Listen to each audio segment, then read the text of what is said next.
আসসালামু আলাইকুম বন্ধুরা, কেমন আছেন সবাই? আশা করি সবাই ভালো আছেন। আজকের এই ভিডিও যে যেখান থেকে দেখছেন সবাইকে শুভেচ্ছা জানাচ্ছি।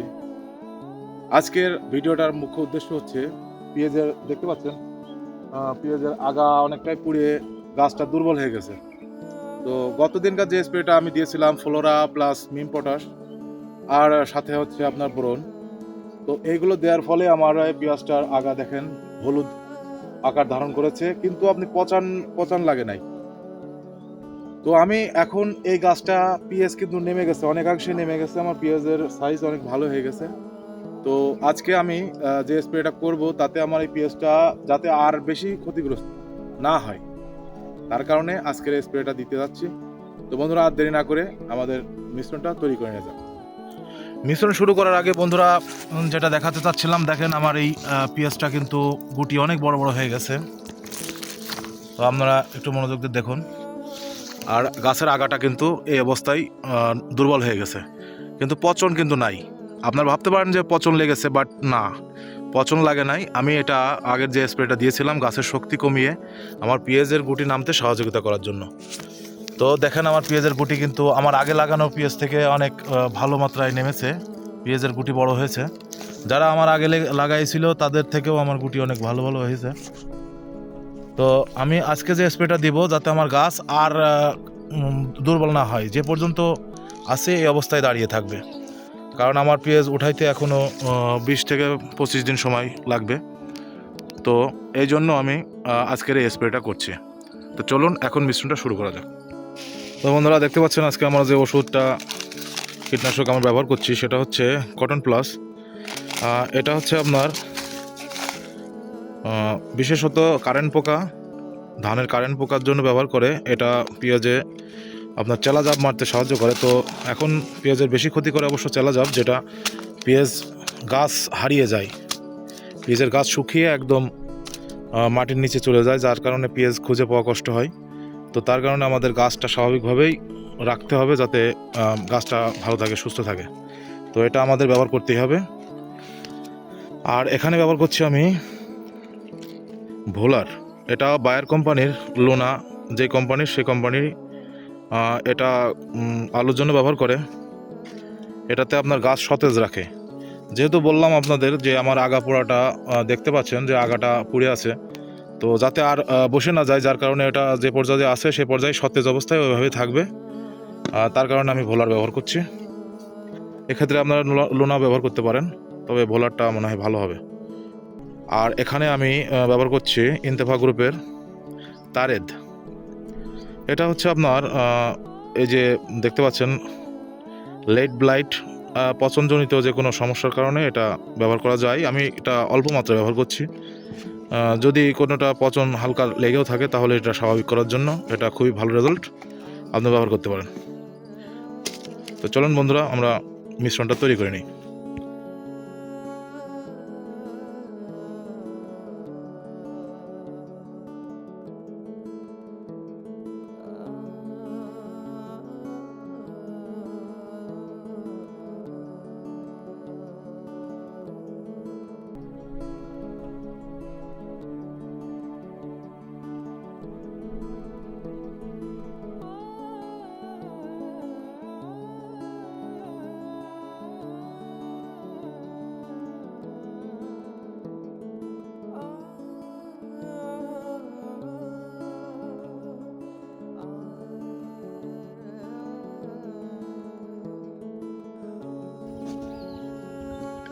এটা আমি পরিমাণ মতো, আমি যেহেতু এক এক ঢমে আপনার 50 মিলি করে যাবে, যার কারণে আমি এটা 50 মিলির মেপে আমি ঢমে ঢেলে নেব।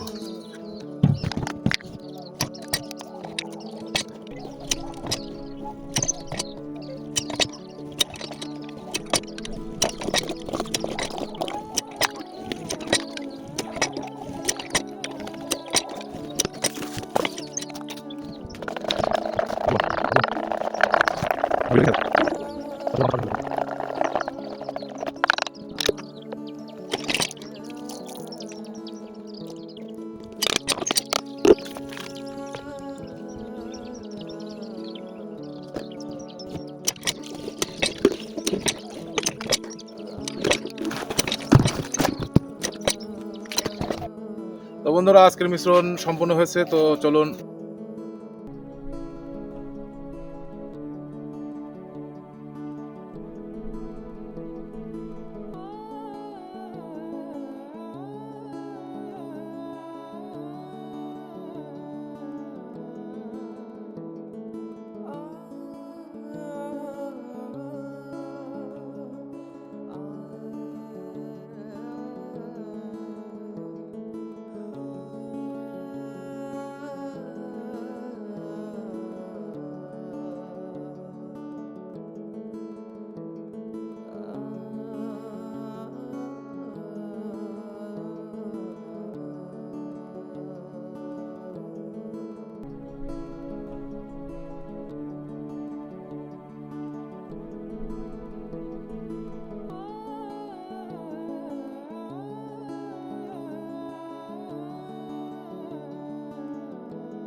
তো বন্ধুরা, আমাদের আজকের স্প্রেটা ইচ্ছা ছিল শেষ করে দেওয়ার, এটাই শেষ স্প্রে।